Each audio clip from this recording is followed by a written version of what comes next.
Hey, this is Levi's Kitchen, and we're here to talk to you about how to smoke the perfect brisket. What you have here is about a 7-pound, beautifully marbled brisket. The first thing you want to do is start off by trimming the excess fat. I cut the ends off to square up the brisket, which will give you an amazing foundation to apply your rub.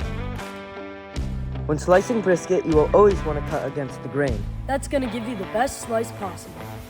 A little tip I do is to score the back end of the flat.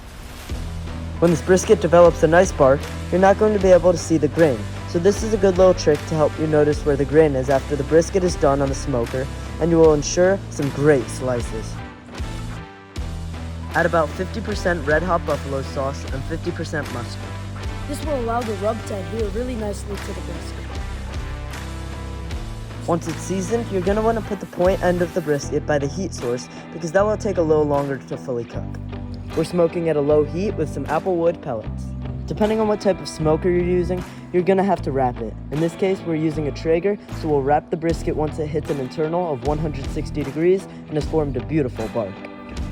I prefer wrapping in butcher's paper because tinfoil may scrape off that wonderful bark that you've been working hard to achieve. Butcher paper allows that brisket to breathe, unlike tinfoil does. One of the most important things when smoking brisket, ribs, or pork is to make sure you allow that meat to rest. The juices are trying to work their way out of the meat, so as it cools, they will work their way into the meat. That is a crucial part of making a great brisket. After 2 or 3 hours in the smoker, I recommend starting to spritz the meat. Once that brisket hits an internal temperature of 204 degrees, pull it off immediately. Earlier, when carving down the brisket, we rendered down some of that beef tallow. We're going to use that now to make sure this brisket is nice and juicy while it finishes resting. Now we're going to wrap this back up and leave it in the oven for a couple more hours, and then it'll be time to slice right in.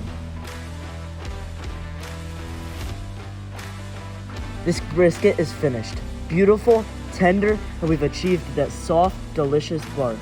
All that's left is to enjoy. Thank you guys for watching, and we'll see you next time.